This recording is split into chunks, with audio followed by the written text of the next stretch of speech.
Radio Vie en Christ, votre fréquence chrétienne.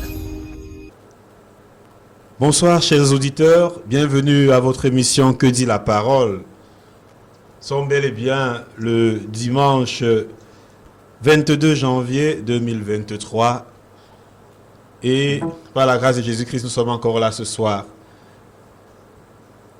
Nous prions. Seigneur, nous te disons merci, nous te bénissons pour ta grâce. Te disons merci pour la possibilité encore que nous avons, Père, de tenir ce moment. Te disons merci parce que nous savons que tu as nos contrôles et que toi-même tu vas encore, Père, à cause de ta bonté, répondre, Seigneur mon Dieu, aux interrogations de nos bien-aimés. Nous prions que toi-même tu conduis, Seigneur Père, dans ta parole et par, ô Père éternel, ta sagesse, Seigneur mon Dieu, mon roi. Ô Père éternel, mon Dieu, les réponses aux questions, Père éternel, mon Dieu, mon roi, que, ô Père éternel, les chers auditeurs, les uns les autres ont, Père éternel, mon Dieu, mon roi, dans leur cœur, relativement à la vie, relativement à ta volonté, relativement à ta parole. Père, merci de prendre le contrôle et merci d'être encore, Seigneur mon Dieu, mon roi, là pour nous ce soir. Ô Père, au nom précieux de Jésus-Christ. Amen. Gloire à Jésus-Christ. Bienvenue encore à cette émission Que dit la parole. Que dit la parole?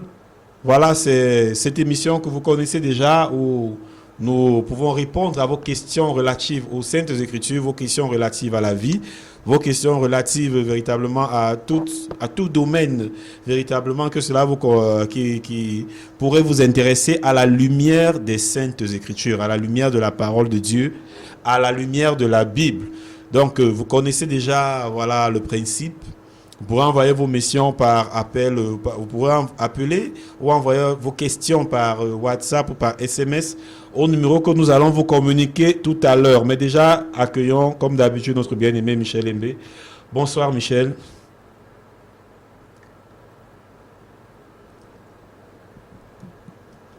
Bonsoir bien-aimé. Voilà, juste le temps d'avoir notre bien-aimé Michel Mbé en ligne. Bonsoir, frère Michel. Bonsoir, bonsoir à tous les fidèles auditeurs de la Radio Vie en Christ. Nous vous savons désormais nombreux à nous écouter. Et nous sommes, ça nous fortifie, ça nous donne de la force. Et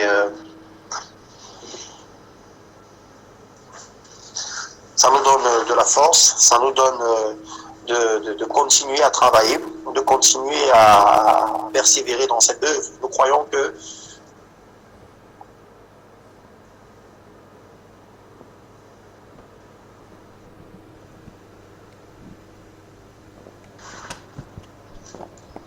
nous croyons bien sûr que oui, le peuple a faim, a soif, et nous voulons continuer vraiment à travailler, à apporter du contenu, apporter de la parole, à servir le Seigneur au travers de ces moments. Nous voulons rappeler que cette émission, nous vous l'avons dit, désormais sera de 19h45 jusqu'à 20h50. Donc, désormais, ce sont les horaires, ce sont des aménagements qui ont été faits au sein de la radio. Donc, pour retrouver cette émission, nous rappelons que c'est à partir de 19h45 jusqu'à, bien sûr, 20h55. Donc, merci, mon frère, de me donner la parole, que le Seigneur soit avec nous, qu'il nous donne la sagesse pour pouvoir répondre aux préoccupations des frères et des sœurs à la lumière de la parole. Amen. Alléluia, alléluia. Donc, chers auditeurs, nous rappelons donc, voilà, vous pouvez envoyer vos questions par appel, voilà, ou alors par WhatsApp au 671 72 63 06, c'est le numéro du standard ouvert, le 671 72 63 06. Vous pouvez envoyer, voilà, un message WhatsApp à ce numéro, vous pouvez envoyer un SMS à ce numéro, vous pouvez aussi déposer une voice note à ce numéro, voilà, qui sera joué, évidemment, pour écouter votre préoccupation. Voilà, je reprends le numéro, le 6 71 72 63 06. Gloire à Jésus-Christ. Donc, bien aimé Michel, sans plus tarder, voilà, on va entrer dans le vif du sujet. Nous avons reçu effectivement plusieurs questions au standard. Donc, nous allons sans plus tarder commencer par la question de notre bien-aimé Tamezé Théodore de Ndogbong. Il écrit: Bonjour pasteur, je suis Tamezé Théodore de Ndogbong. J'ai une préoccupation liée à la parole. N'y a-t-il pas de corrélation entre ce passage de Hébreux chapitre 11, verset 22 et le culte des crânes que nous pratiquons à l'Ouest? Pourquoi Joseph pensait tant à ses os après sa mort? À quoi devaient servir ces os à ses frères? Donc voilà, nous avons... j'ai tenu d'abord à lire de façon intégrale la question de Tamezé Théodore de Ndogbon. Alors, il demande, n'y a-t-il pas une corrélation entre ce passage Hébreux chapitre 11, verset 22 et le culte des crânes que nous pratiquons à l'Ouest? Donc, je proposerais bien aimé que voilà, nous puissions lire d'abord ce que nous dit Hébreux chapitre 11 et le verset 22. Et voilà, nous verrons ce que nous pouvons répondre à Tamezé Théodore à la lumière des Écritures. Donc, alors, je vais lire Hébreux chapitre 11, le verset 22.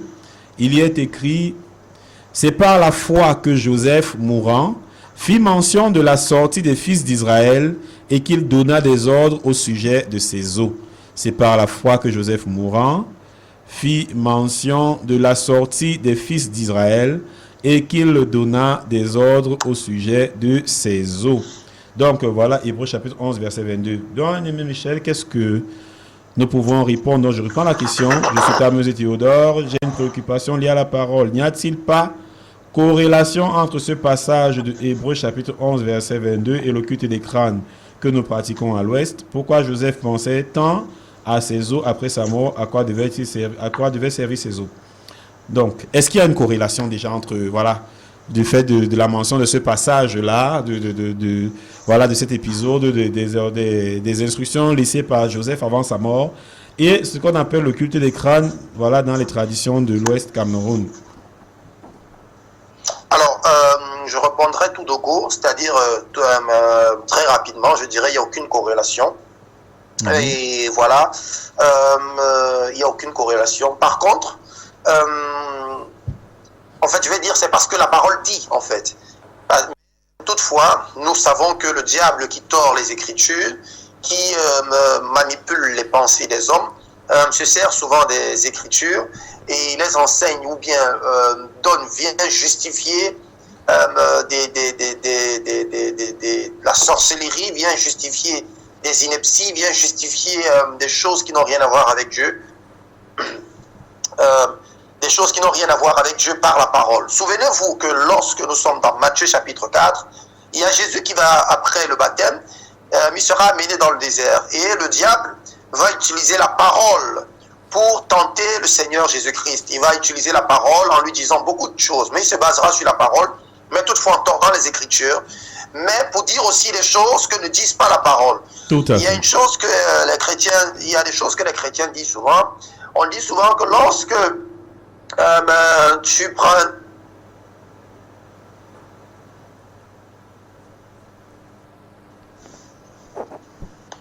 on dit souvent que lorsqu'on prend un texte hors de son contexte, ça devient un prétexte. Tout à fait, tout à fait, tout à fait.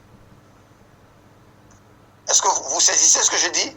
Oui, tout à fait, nous t'entendons. Lorsqu'on prend un texte, on le met hors de son contexte, ça devient un prétexte. Tout à fait. Donc, ça veut dire que beaucoup de personnes essayent de faire de la parole des prétextes pour justifier voilà, leur tradition, pour justifier des choses qui n'ont rien à voir avec le Seigneur. Mais de quoi est-ce qu'il s'agit? La parole reprend. Dans le livre d'Hébreux chapitre 11, l'auteur d'Hébreux prend beaucoup de cas qui se sont passés dans l'Ancienne Alliance et montrant la foi que ces hommes avaient eue. Et c'est pourquoi dans le texte, il est bien dit que ce n'est pas pour le culte des crânes, mais c'est par la foi. Pourquoi par la foi? Nous allons comprendre cela. Il faut comprendre d'où est-ce que tout commence. Est-ce qu'on peut aller dans le livre de Genèse, chapitre 15? On verra où les promesses de l'Éternel ont commencé. Dans le livre de Genèse, chapitre 15, il y a là les promesses du Seigneur. Qu'est-ce que le Seigneur dit dans Proverbes, dans Genèse, chapitre 15? Au commencement, quand il fit la promesse à Abraham. De quoi est-ce qu'il s'agit? Et Genèse, chapitre 15, on va lire les versets 13, 14, 15, 16. Est-ce que tu peux m'aider, mon frère Adolphe? Genèse chapitre 15, les versets 13, 14, 15 et 16. Alors on lit Genèse chapitre 15, verset 13.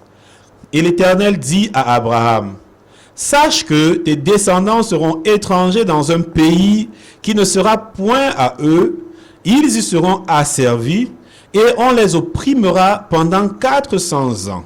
14. Mais je jugerai la nation à laquelle ils seront asservis, et ils sortiront ensuite avec de grandes richesses. Verset 15. Toi, tu iras en paix vers tes pères, tu seras enterré. Amen, amen. Toi, tu iras en paix vers tes pères, tu seras enterré après une heureuse vieillesse. À la 4e génération, ils reviendront ici, car l'iniquité des Amoréens n'est pas encore à son comble. Alléluia. Alléluia. Amen. Il y a une parole de l'Éternel qui est sortie. Et il y a une vision que le Seigneur a communiquée.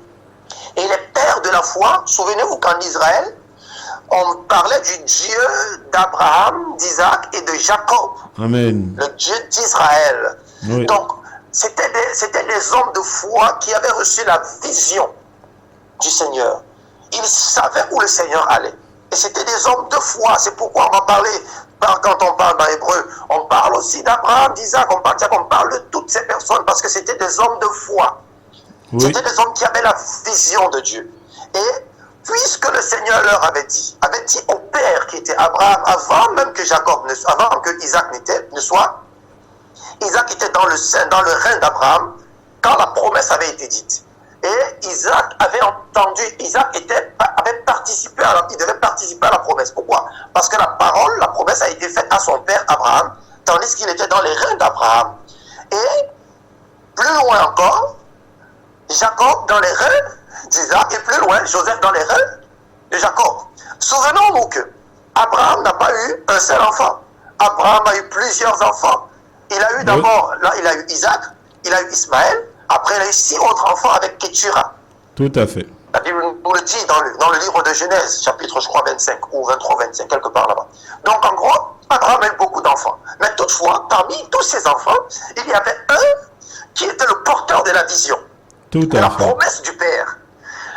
Pareillement, dans la descendance, Isaac, qui était le porteur de la vision, il avait plusieurs enfants. Et parmi ces enfants, il y avait un porteur de la vision qui était qui? Jacob. Alléluia. Amen, amen. Allons dans Genèse chapitre 47. Genèse chapitre 47. On va voir ça. Genèse chapitre 47 au verset 29 par là. Genèse chapitre 47. Alors, Genèse chapitre 47, le verset 29. Lorsqu'Israël approcha du moment de sa mort, il appela son fils Joseph et lui dit, « Si j'ai trouvé grâce à tes yeux, mais je te prie ta main sous ma cuisse, et use envers moi de bonté et de fidélité. Ne m'enterre pas en Égypte. Quand je serai couché avec mes pères, tu me transporteras hors de l'Égypte, et tu m'enterreras dans le sépulcre, et tu m'enterreras dans leur sépulcre. » Joseph répondit, « Je ferai selon ta parole. » Jacob dit, « Jure-le-moi. » Et Joseph le lui jura. Puis Israël se prosterna sur le chevet de son lit. Amen. Alléluia. Amen. Est-ce qu'on peut aller donc plus loin dans le chapitre 49 et on voit comment ça s'est accompli. Dans le chapitre 49, 28 à partir du verset 28. Dans le chapitre 49. Donc, Genèse chapitre 49, à partir du verset 28. Ce sont là tous ceux 28 à 33. Voilà. Ce sont là tous ceux qui forment les 12 tribus d'Israël. Et c'est là ce que leur dit leur père en les bénissant. Il les bénit chacun selon sa bénédiction. Puis il leur donna cet ordre. Je vais être recueilli auprès de mon peuple. Enterrez-moi avec mes pères dans la caverne qui est au champ d'Ephron, le Hétien, dans la caverne du champ de Macpéla, vis-à-vis de Mamré, dans le pays de Canaan. C'est le champ qu'Abraham a acheté d'Ephron, le Hétien, comme propriété sépulcrale. Là, on a enterré Abraham et Sarah, sa femme. Là, on a enterré Isaac et Rebecca, sa femme. Et là, j'ai enterré Léa. Le champ et la caverne qui s'y trouvent ont été achetés des fils de Heth. Lorsque Jacob eut achevé de donner ses ordres à ses fils, il retira ses pieds dans le lit, il expira, et fut recueilli auprès de son peuple. Alléluia. Alléluia. La Amen. parole nous confirme qu'il a été recueilli auprès d'où? De qui? De son peuple. Alléluia. Amen. Amen. Donc nous comprenons que en réalité c'était des hommes de foi. Il dit que c'est là où a été enterré qui? Là où a été enterré, au verset 31, là est enterré Abraham et Sarah, sa femme. Oui. Ont été enterrés Isaac et Rebecca.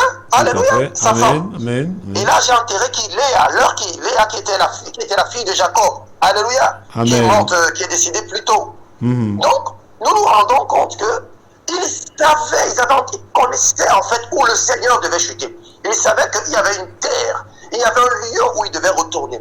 Il y avait un lieu où il devait être enterré. C'était le point, c'était prophétique en fait. Alléluia. Amen. Amen. Et c'est pourquoi ils savaient que malgré ils savaient tous, ils avaient la foi parce que le Seigneur avait dit à Abraham qu'il serait en captivité, mais qu'il devait sortir. Donc par la foi, ils savaient qu'ils ne devaient pas demeurer dans la captivité. Ils savaient qu'ils ne devaient pas demeurer comme nous aujourd'hui chrétiens. Nous avons la foi que nous n'allons pas que la mort ne va pas nous retenir. Amen. Que nous allons Alléluia. fermer les yeux, mais nous serons ressuscités et nous serons dans le ciel avec le Seigneur. Alléluia. Amen. Amen. C'était cette foi en fait qu'ils avaient. Nous allons donc observer dans le livre de Genèse 50 où finalement, le prochain chapitre, où finalement Joseph va mourir, où il va faire d'où le livre d'Hébreux tire son essence, et on verra que de tous les enfants d'Isaac, de tous les enfants de Jacob, Joseph était celui qui était le fils qui avait la vision du Seigneur, celui sur qui la vision était restée parmi tous ses enfants. Donc c'est pourquoi on va voir ici dans le livre, dans le chapitre 50, vers la fin là-bas, à partir du verset 24, on verra que Joseph aussi sera près de mourir et il va faire la même prière que son père. Pourquoi? Parce que de père en fils, la vision s'est communiquée. Donc on va voir ça exactement à partir du verset 24 de Genèse chapitre 50. Donc Genèse chapitre 50 à partir du verset 24. Joseph dit à ses frères: je vais mourir, mais Dieu vous visitera et il vous fera remonter de ce pays-ci dans le pays qu'il a juré de donner à Abraham, à Isaac et à Jacob. Joseph fit jurer les fils d'Israël en disant: Dieu vous visitera et vous ferez monter mes eaux loin d'ici. Joseph mourut, âgé de 110 ans. On l'embauma et on le mit dans un cercueil en Égypte. Amen. Alléluia.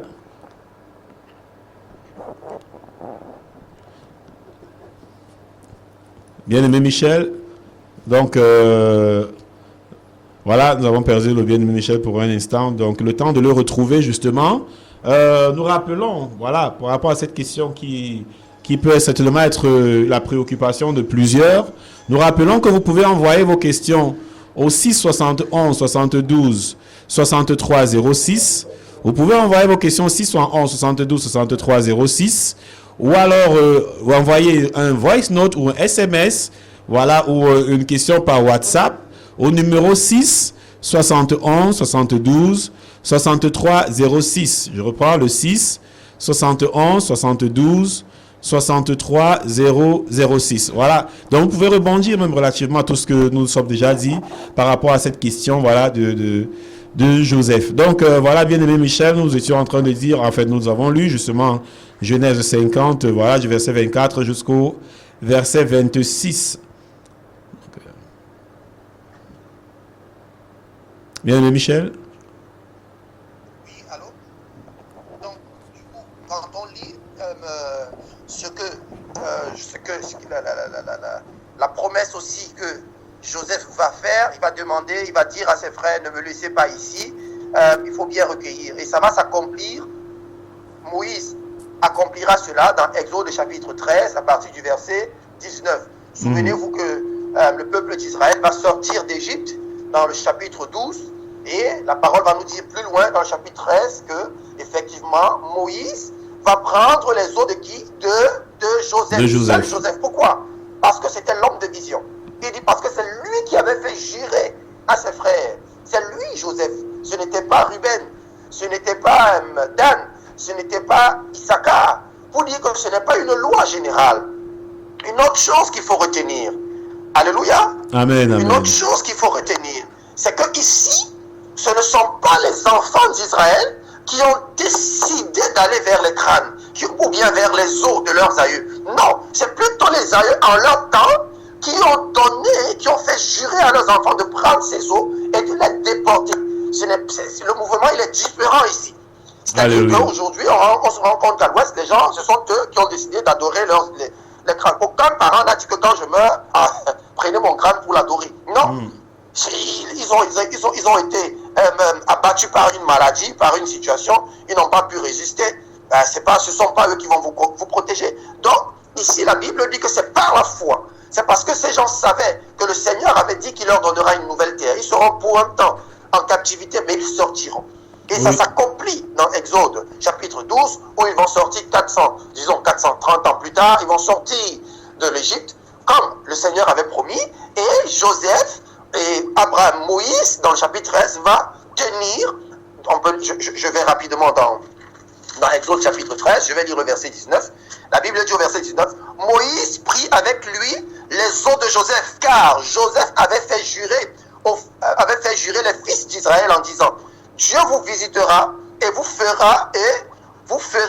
remonter avec vous mes os loin d'ici. Alléluia. Et partir de Sukkot. Et voilà, donc parce que c'était un homme de vision. C'est lui qui avait la foi. Ses frères ne l'ont pas dit. Ses enfants ne l'ont pas dit. Mais puisque c'était lui qui avait la vision, comme on a dit dès le départ, c'est lui qui a demandé à ce que ses os sortent. Et c'est pourquoi on a pris uniquement ses os. On n'a pas pris les os de tous les enfants d'Israël. On a pris uniquement les os de Joseph pour respecter ce qui avait été dit. C'était un homme de foi. Il savait qu'ils allaient sortir. C'était des hommes qui marchaient avec le Seigneur. Donc c'est ce qu'on doit comprendre dans le passage d'Hébreux chapitre 11, 22, et non d'aller vers les crânes pour les prier.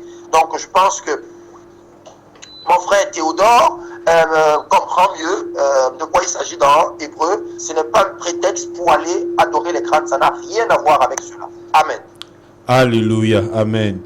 Donc, mais mon frère Michel, justement, peut-être pour aider un peu en termes de précision, parce que dans la suite de sa question, il demandait pourquoi Joseph pensait tant à ses os et à quoi devaient servir ses os à ses frères. Donc, on pourrait préciser peut-être aussi à Théodore, justement, que Joseph n'a pas demandé qu'on enlève uniquement son crâne. Il a bien demandé tout son squelette.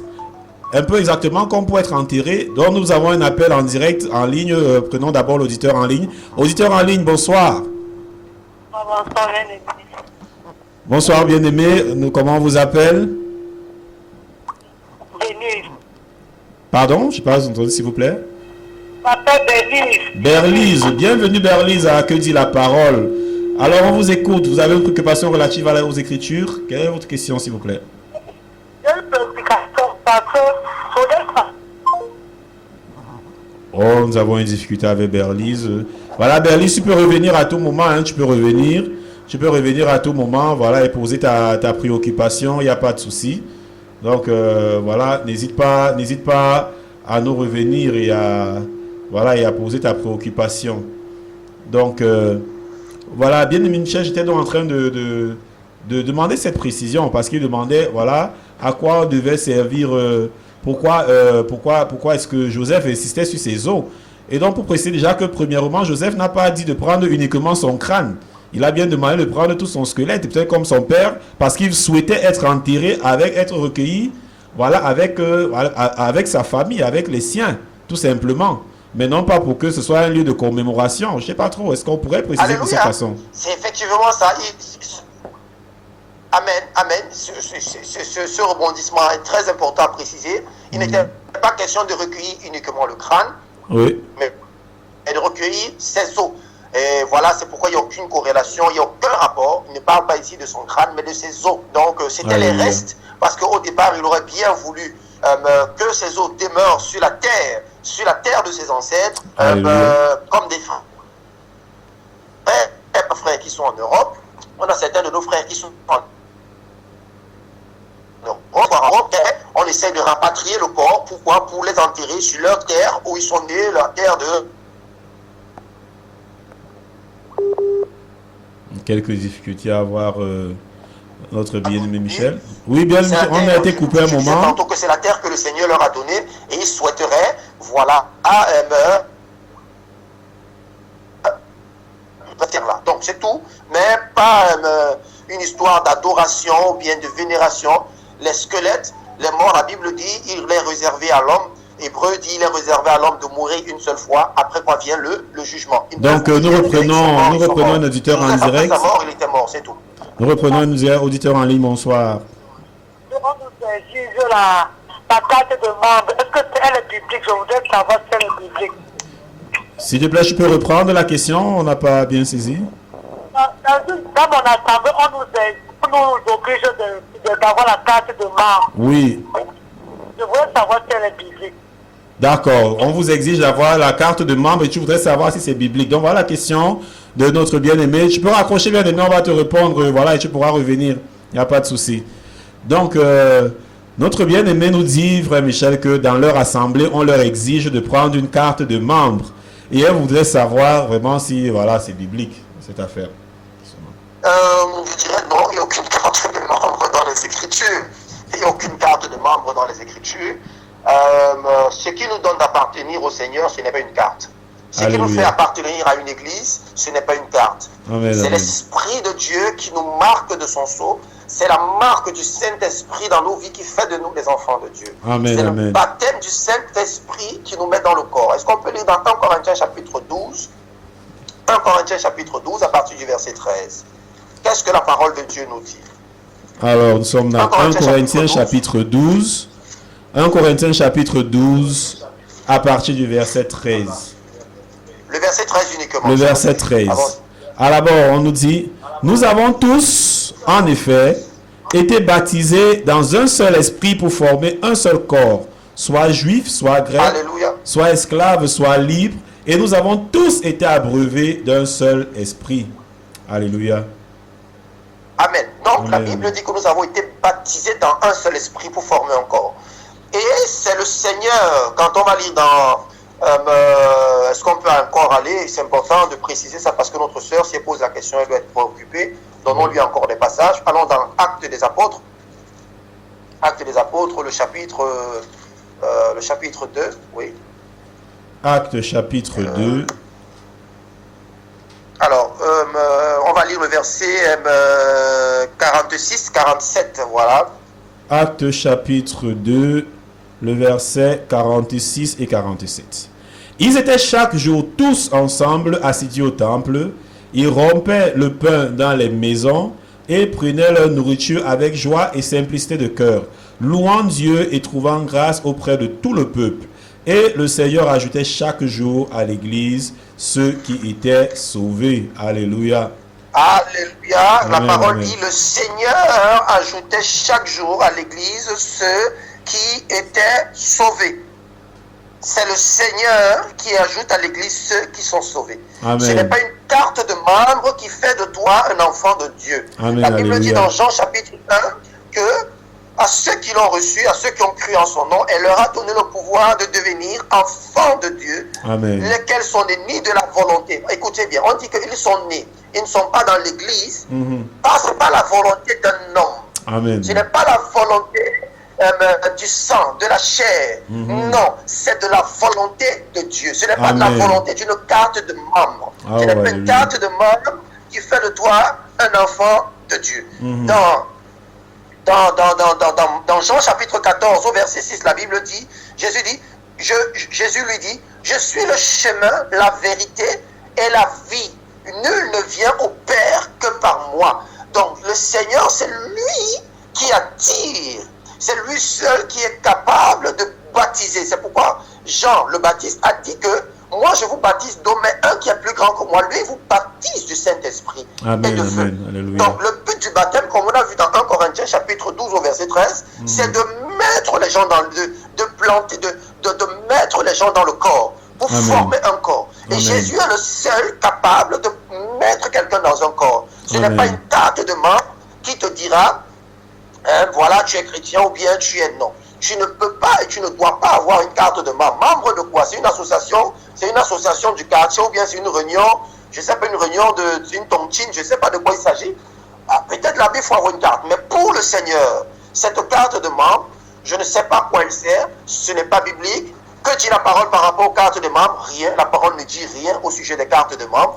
Donc, c'est ce que nous pouvons dire à notre sœur. Cette carte de membre, je ne sais pas à quoi elle sert, peut-être si elle nous disait plus, pourquoi est-ce qu'on leur demande d'avoir les cartes de membres? Est-ce que c'est pour faire partie de l'Église?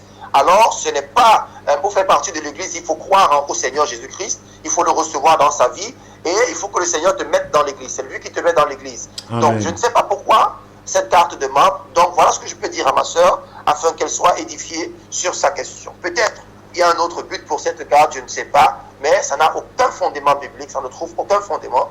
Peut-être qu'elle demande à ceux qui ont demandé d'avoir ces cartes-là, dans quelle Bible? Parce que la Bible que nous on a, la Bible qui a 66 livres de Genèse, Apocalypse, ne parle pas des cartes de membres. Donc, voilà ce qu'on peut dire à notre sœur. Voilà. Alléluia.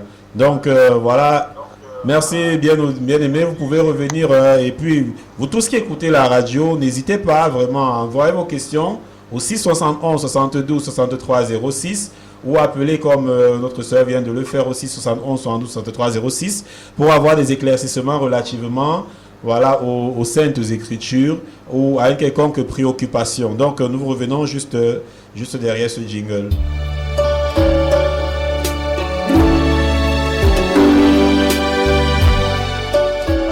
Bienvenue, chers auditeurs de la radio Vie en Christ. Je suis le frère Marius Dieu le fit.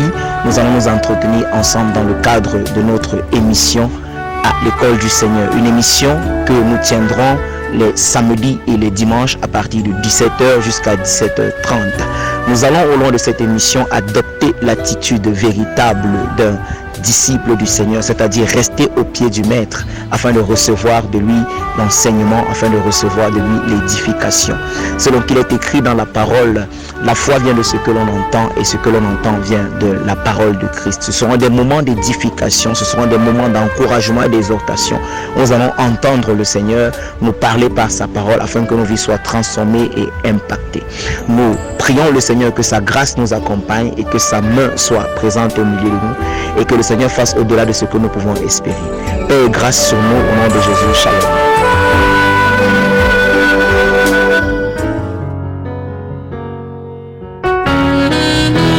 Chers auditeurs de la radio Vie en Christ, Shalom. Heureux de vous avoir aussi nombreux tous les samedis à partir de 18h et dimanche à partir de 15h55 dans votre émission de partage, d'enseignement et de prière présentée par l'association Œuvre du Jour. Restez connectés sur 87.7 FM.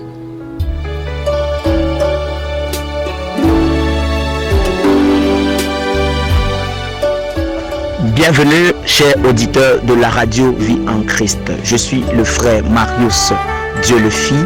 Nous allons nous entretenir ensemble dans le cadre de notre émission à l'école du Seigneur. Une émission que nous tiendrons les samedis et les dimanches. Quand tu domines l'amour de l'argent, tu évites beaucoup de tourments. Tu évites beaucoup de conséquences. Alléluia. La vie d'un homme ne dépend pas de ses biens. Tu es aussi riche, mais ta vie ne dépend pas de tes biens.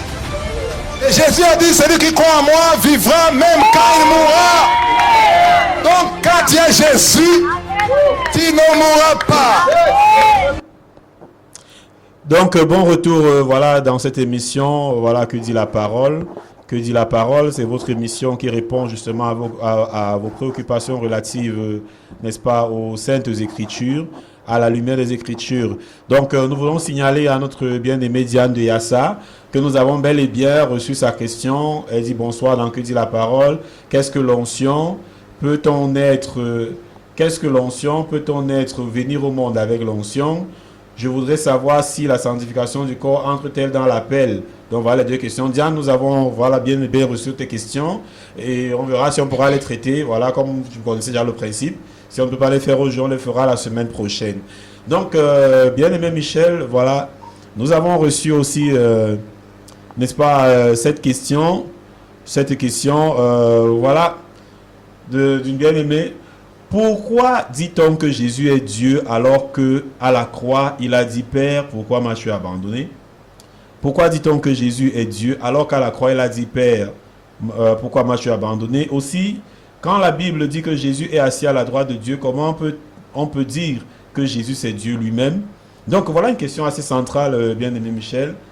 Voilà, pourquoi peut-on dire que Jésus est Dieu alors que lui-même il a prié Dieu, il a prié le Père? On nous dit aussi qu'il est assis à la droite de Dieu.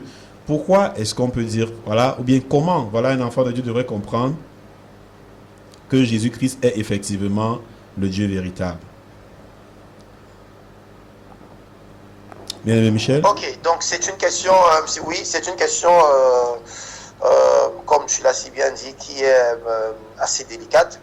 Ouais. Je suis ici là dans Matthieu chapitre 27 et je suis au verset 45. La parole de Dieu déclare: depuis la 6e heure jusqu'à la 9e, il y eut des ténèbres sur toute la terre. Et vers la 9e heure, Jésus s'écria d'une voix forte: Eli, Eli, lama sabachthani. C'est-à-dire, mon Dieu, pourquoi m'as-tu abandonné? Alléluia. Amen, amen. Qu'est-ce qu'il faut comprendre? Nous avons parlé longuement ici de la divinité de Jésus. Et nous en parlerons toujours parce que Jésus est véritablement Dieu. Amen, amen. Beaucoup de personnes peinent à comprendre. On ne les jugera pas, c'est normal. Parce que la parole de Dieu aborde ce sujet de manière délicate, avec beaucoup de paraboles. Et si le Seigneur Jésus-Christ ne te révèle pas en réalité la profondeur de ses propos, la révélation qui est cachée derrière ces choses, alors on ne comprendra pas. Ouais, ça. Je voudrais commencer par, avant de répondre à cette question, qu'on lise dans le livre d'Ésaïe, parce qu'on va beaucoup lire Ésaïe pour répondre à cette question. Vous savez, parmi les prophètes dans l'Ancienne Alliance, le prophète qui a connu la divinité de Jésus, le prophète qui a parlé, qui a révélé des aspects qui montrent et démontrent la divinité, l'unicité de Jésus, de Dieu, c'est Ésaïe. Amen. Donc allons donc dans le livre d'Ésaïe, on va lire dans le chapitre 9, un verset. Ésaïe chapitre 9, on va lire le verset 5. Alors, nous sommes dans Ésaïe prophétise. Oui, mon frère, vas-y. Ésaïe, le chapitre 9 et le verset 5.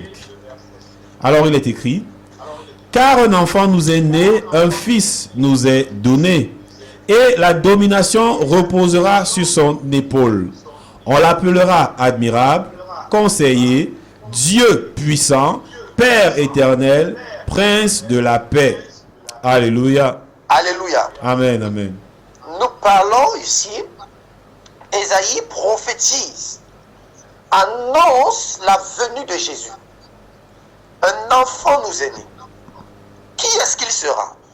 Cet enfant sera il sera admirable, le conseiller. Ne dit-on pas que l'Esprit de Dieu, c'est lui qui nous conseillera, le conseiller? Oh, Yeshua. Il sera le Dieu puissant. Amen, amen. Il ne sera pas le Fils de Dieu, mais il sera le Père éternel. Alléluia. Amen. Alléluia. Amen, amen, amen. Ésaïe dit que Jésus est le Père éternel. Alléluia. Il ne dit pas qu'il est le Père. Il dit, il est le Père, Le Père éternel. et éternel. Oh, Yeshua. Pourquoi? En fait, dans l'éternité, dans toute l'éternité, souvenons-nous qu'il n'a ni commencement ni fin de vie. Amen, amen. C'est là son amen. éternité. Amen. Il a dans l'éternité passée et dans l'éternité future, il est le Père. Amen. Il Alléluia. n'a jamais changé sa position de Père. Mhm. Dans Jean chapitre 14 qu'on a lu tout à l'heure, je m'en vais donc reprendre en parlant déjà de Élie. Dans Jean chapitre 14, alléluia. Amen, amen. Jean chapitre 14, dans le verset 6, il dit, je suis le chemin. Et il dit, je suis la vérité. Et Jésus dit, je suis la vie. Amen, amen. Il ne dit pas qu'il porte en lui la vie. Mhm. Il ne dit pas qu'il connaît la vie. Ouais. Il ne dit pas qu'il est vivant. Il dit qu'il est lui-même La vie. Amen, alléluia. Expliquez-moi si la divinité, parce qu'il faut comprendre, dans le livre de Romains, la Bible dit que il y a un seul intermédiaire entre Dieu et les hommes, Jésus-Christ, homme. Oui. Alléluia. Amen, amen. Un seul intermédiaire, Jésus-Christ, homme. Jésus était fait de chair, comme nous. Oui. Amen. Amen, amen. Il faut bien comprendre le principe. Dieu n'est pas physique.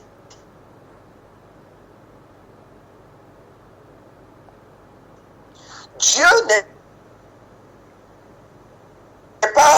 pas physique. Oui. Alléluia. Amen, amen. Dieu, et il faut que ceux qui l'adorent en esprit et en vérité. Amen. Donc, Dieu, esprit, va se donner un corps. Amen. Alléluia. Au commencement, il faut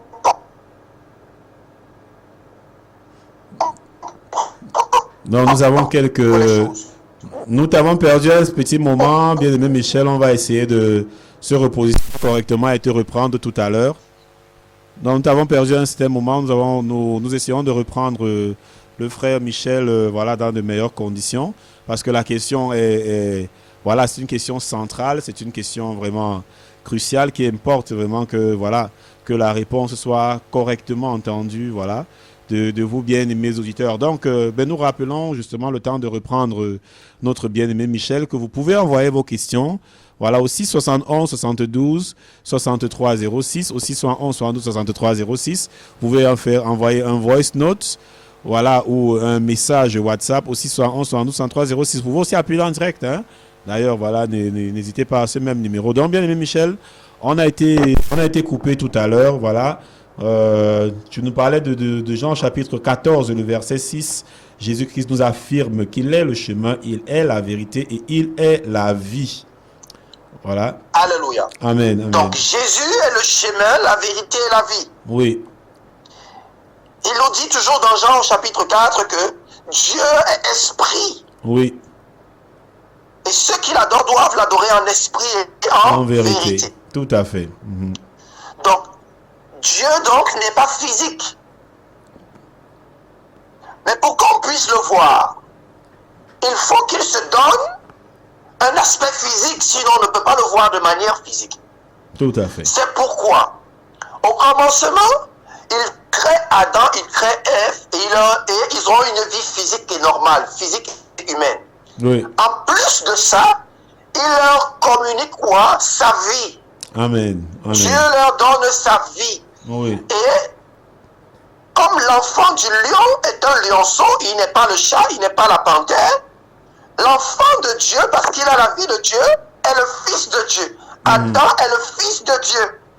Amen. Alléluia. Amen. Amen. Et Adam Amen. va désobéir à Dieu. Il faut comprendre le processus. Je prends le temps pour répondre à cela parce que beaucoup posent cette question, ils ne comprennent pas la révélation derrière. Adam va donc désobéir à Dieu.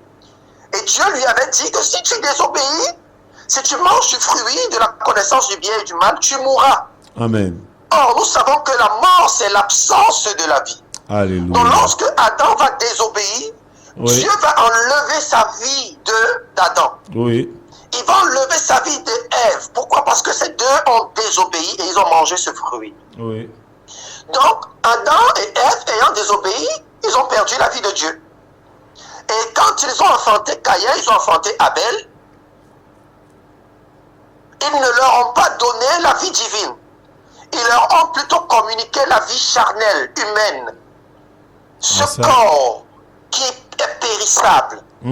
Alléluia. Amen. Amen. Donc, tout homme qui va naître d'une femme, dès ce moment, aura un corps périssable. Amen.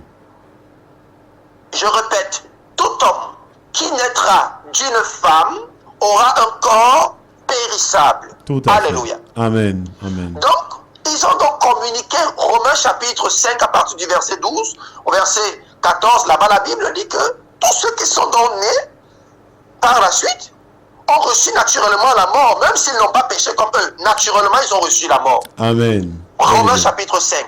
Je vais lire parce que c'est important. Prenez les passages. Romains chapitre 5, 12 à 14. C'est pourquoi, comme par un seul homme, le péché est entré dans le monde. Il s'agit d'Adam. Et par le péché, la mort. Et qu'ainsi la mort s'est étendue à tous les sur hommes. tous les hommes. Amen. Parce que tous ont péché. Car jusqu'à la loi, le péché était dans le monde. Or, le péché n'est pas imputé quand il n'y a point de loi. Cependant, verset 14, la mort a régné depuis Adam jusqu'à Moïse, même sur ceux qui n'avaient pas péché, par une transgression semblable à celle d'Adam. Lequel est la figure, écoutez, lequel est la figure de celui qui devait venir. Alléluia. On dit Adam est la figure de celui qui devait venir. Amen, amen, Donc, amen, amen. Celui qui devait venir devait ressembler à Adam. Il devait nous montrer comment est Adam. Alléluia. Amen, alléluia. Amen. Donc, amen. puisque personne en ce temps-là, depuis donc Adam, personne ne pouvait nous révéler comment était la vie divine. Personne, parce que la vie divine n'existait plus. Il fallait que Dieu lui-même revienne nous montrer comment est sa vie. Amen. Amen, amen. Il fallait que Dieu lui-même revienne nous montrer comment est sa vie. Amen. Maintenant, je vais revenir là-dessus tout à l'heure pour expliquer pourquoi la sœur, même l'auditeur qui demande, qui pose la question, veut savoir pourquoi est-ce qu'on dit que Jésus est à la droite de Dieu et tout. Il faut comprendre ce que veut dire la droite de Dieu. C'est important de savoir. Je reviendrai là tout à l'heure. Donc, il est dit ici que Jésus, je disais que Jésus, donc, Dieu, comme personne ne connaît dans la vie de Dieu, il n'y a personne pour nous révéler comment était Adam, qui était la figure, comment est la figure d'Adam. Alors, Dieu va revenir encore dans un corps humain. Alléluia. Naissant par une femme. J'ai dit tout à l'heure que toute personne qui a le corps physique, qui naît d'une femme, autant pour moi, a un corps qui peut périr. Amen. Alléluia. Amen. Toute personne qui n'est pas un corps physique, il peut périr. Le sang coule dans ses veines. Amen. Il peut avoir des blessures. Il peut avoir faim. Alléluia. Donc Dieu décide, donc le Père décide de revenir nous montrer comment était le fils Adam avant qu'il ne désobéisse, comment Adam vivait. C'est pourquoi lorsqu'il sort des eaux dans Matthieu chapitre 3, la parole se fait entendre du ciel. Celui-ci est mon fils bien-aimé en qui j'ai mis toute mon affection. Amen. Amen. Il nous dit que c'est ce modèle-ci en qui j'ai mis mon affection. Il parle d'Adam dans le jardin. Il parle d'Adam dans le jardin qui n'avait pas encore désobéi. Adam qui avait la vie de Christ, de Dieu en lui. Amen. Dans Matthieu chapitre 17 au verset 5, il révèle encore comment Adam était, comment il était glorieux. Alléluia. Amen. Lorsqu'il est à la transfiguration, il y a Moïse à son côté et il y a Élie de l'autre côté. Une voix se fait encore entendre du ciel. Dans Matthieu 17 au verset 5. Celui-ci est mon fils bien-aimé en qui j'ai mis toute mon affection. Dieu atteste cela. Amen. Une deuxième fois, il nous révèle encore que c'est en lui que j'ai mis mon affection. Donc écoutez-le, regardez comment il est. C'est ça que j'avais fait de vous, mes enfants. Il nous montre comment est-ce que nous on était. Donc ça c'est un papa qui vient nous montrer comment on doit marcher. Amen. Un papa qui nous montre l'exemple. Il nous dit que c'est comme ça que le fils est. Et c'est pourquoi durant sa marche sur la terre, il est passé pour le fils. Pas parce qu'il est le fils, mais juste pour nous montrer comment est le fils. Donc c'est le Père éternel qui nous montre comment est le Fils. Amen, alléluia. Maintenant, quand on a compris ça, on ne peut plus être troublé quand on voit lorsqu'il dit Père. Il nous enseigne comment parler. Il nous enseigne comment Adam communiquait. Amen. Il nous enseigne comment Adam parlait à son Père. Il nous montre toutes ces choses. Comment Adam a marché avec le Père. Comment Adam dominait sur la nature. Parce que Dieu lui a dit domine sur tout ce que j'ai créé. Alléluia. Comment Adam a parlé à la tempête et la tempête obéissait. Oui. Comment Adam a fendu la mer en deux. Comment Amen. Adam dominait sur la nature. Oui. Il nous a révélé ces choses. Amen, Comment amen. est le Fils en réalité. C'est ça Alléluia. la vie de Jésus-Christ. Amen, amen, amen, Donc amen, Jésus amen. est le Père en réalité. Nous a dit Esaïe dès le départ. Oui. Mais le Père nous révèle comment est le Fils. Amen. Maintenant, quand il est à la croix, pourquoi est-ce qu'il dit mon Dieu, pourquoi m'as-tu abandonné? Nous savons que Dieu est esprit. Amen. Donc, lorsqu'il est né de Marie, c'est l'esprit de Dieu, donc c'est Dieu qui s'est mis dans un corps. Oui. Et puisqu'il est la vie, et qu'il fallait qu'il meure pour que nous ayons le salut, il fallait qu'il quitte ce corps. Parce que s'il ne quittait pas ce corps ne pouvait pas mourir. Amen. Parce qu'il est la Amen. vie en réalité. Alléluia. Jésus est la vie. Oui. Donc si Dieu ne quittait pas le corps de Jésus, Jésus ne devait pas mourir. Mais Alléluia. il fallait que Jésus meure. Alléluia. Amen, amen, amen. Et c'est lorsque il dit cela qu'il expire. Et le troisième jour, Dieu qui a quitté ce corps rentre encore dans ce corps. Oh yes. Il est ressuscité par lui-même. Alléluia. Amen, Est-ce qu'on comprend alléluia. la puissance de la résurrection? C'est là la puissance de la résurrection. Alléluia. Donc Dieu qui a quitté le corps rentre encore dans ce corps et ce Yes. corps reprend la vie. Amen, amen, amen, amen, amen. Amen. Il est Amen. Dieu. Alléluia. Amen. Oui, Il est Dieu, notre Jésus est Dieu, il est le véritable Dieu, la parole nous dit. Donc on ne peut pas le comparer à autre personne, il est véritablement Dieu. J'insiste dessus parce que je sais que c'est une question qui trouble beaucoup de frères et de sœurs encore. Il va rentrer dans ce corps et c'est là la puissance de la résurrection. Amen. On dit qu'il a été ressuscité par lui-même. Il dit qu'il s'est ressuscité, il dit que par lui-même, il est ressuscité par lui-même. Ça n'a pas été le concours d'une prière. On n'a pas prié, on n'a pas imposé les mains sur son corps pour qu'il revienne. C'est-à-dire Dieu rentre encore dans ce corps. Il a quitté un temps, 3 jours. Pourquoi? Pour rentrer d'abord dans les régions inférieures. Oui.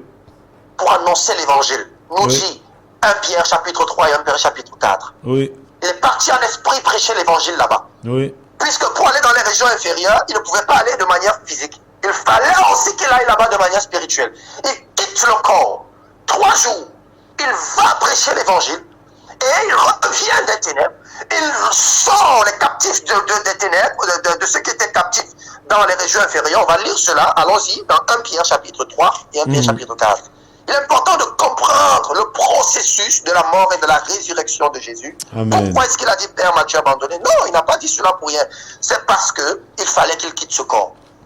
1 Pierre chapitre 3, je suis en train de lire à partir du verset 1 Pierre chapitre 3, je lis ici à partir, alors je suis au verset 17. 1 Pierre 3, verset 17. Car il vaut mieux souffrir, si telle est la volonté de Dieu, en faisant le bien qu'en faisant le mal.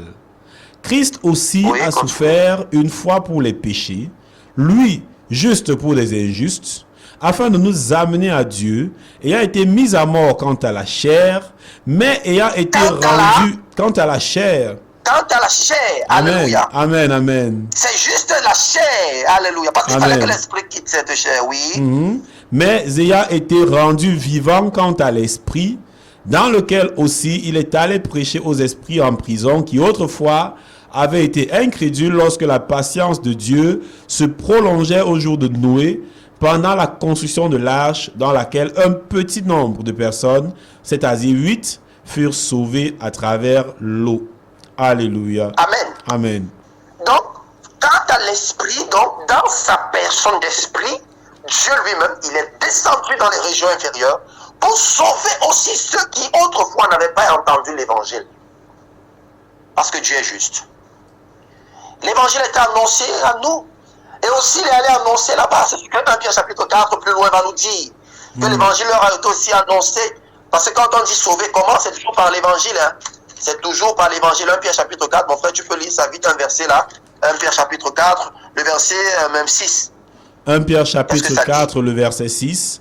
Car l'évangile a été aussi annoncé aux morts, afin que, après avoir été jugés comme les hommes quant à la chair, ils vivent selon Dieu quant à l'esprit. Alléluia. Amen. C'est ce qu'il nous a dit plus haut. Donc il est descendu dans les régions inférieures à annoncer l'évangile. Donc nous voyons ici Dieu en train d'agir. Alléluia. Amen. Donc nous comprenons pourquoi est-ce qu'il a dit Élie, Élie, lama sabachthani. Donc il lui dit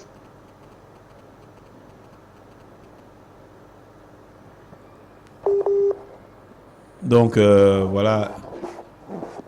Bien-aimé Michel. en ce moment, c'est ce corps donc qui commence à crier parce que Dieu quitte. En fait, le Père quitte, c'est ce qu'on voit. On voit donc le Père partir. Parce que le Père était là. Mais le Père part parce qu'il est la vie.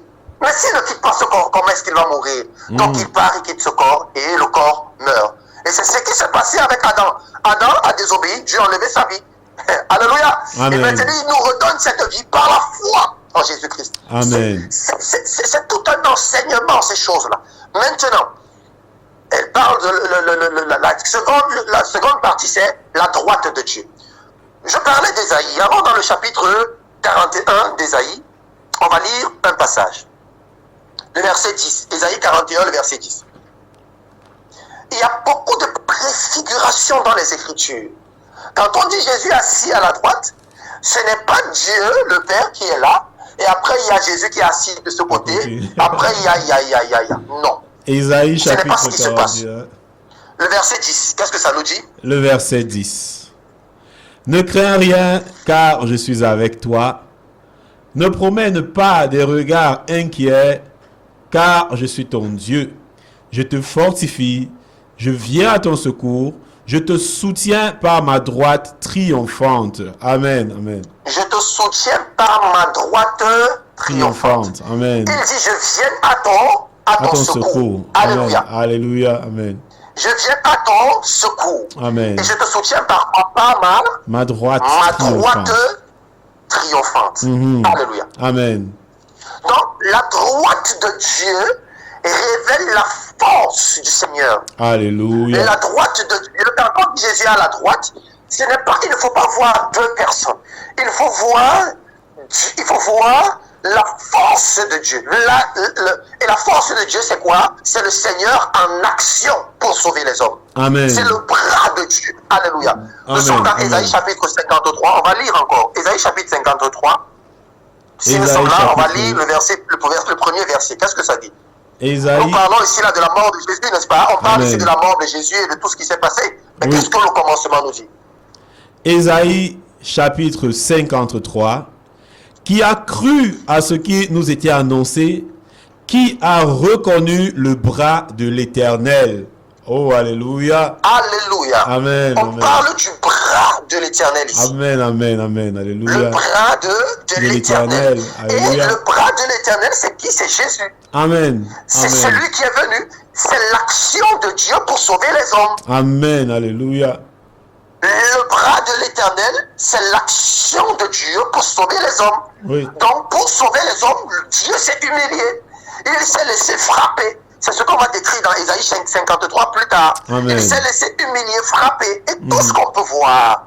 Donc, quand on dit qu'il s'est assis à la droite de Dieu, ça veut dire que cette action a été accomplie et elle est maintenant, et il a fini de le faire et il est rentré sur son trône.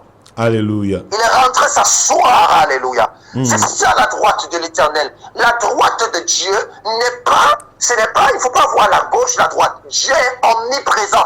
Amen. Il est partout. Alléluia. Alléluia. Il est omniprésent, notre Dieu. Amen. Donc, la droite, quand on parle de la droite de Dieu, il faut voir l'action de Dieu. Il faut voir la force de Dieu. Alléluia. Prenons Ésaïe 59. Ésaïe 59. Un autre passage me vient en esprit. Ésaïe 59, qu'est-ce que ça nous dit? On dit le bras de l'Éternel n'est pas trop court pour... Qu'est-ce qu'on dit au premier verset? La Non, main de la main de l'Éternel n'est pas trop courte pour pour sauver, ni son oreille trop dure pour entendre. nous sauver, ni son oreille trop dure pour nous entendre. Alors, écoutez bien, il dit le bras n'est pas trop court. Alléluia. Amen, Maintenant, amen. continuons au verset 14 à 16. Qu'est-ce que la Bible dit? Verset 14 à 16. Et la délivrance s'est retirée et le salut se tient éloigné, car la vérité trébuche sur la place publique et la droiture ne peut approcher. La vérité a disparu et celui qui s'éloigne du mal est dépouillé. L'Éternel voit d'un regard indigné qu'il n'y a plus de droiture. Il voit qu'il n'y a pas un homme. Il s'étonne de ce que personne n'intercède. Alors son bras lui vient en aide et sa justice lui sert d'appui. Amen. Alléluia. Alléluia. Personne n'intercède. Écoutez, on dit que personne n'intercède. Alléluia. Oui. Amen. Amen. Amen. Personne n'intercède. Mais qui va commencer à intercéder? Son bras lui vient en aide. Amen. Alléluia. Alors, quand nous sommes dans Romains, allons dans Romains chapitre 8, on va lire quelque chose. Romains chapitre 8. Alors, voilà, nous sommes Romains dans chapitre Romains. 8.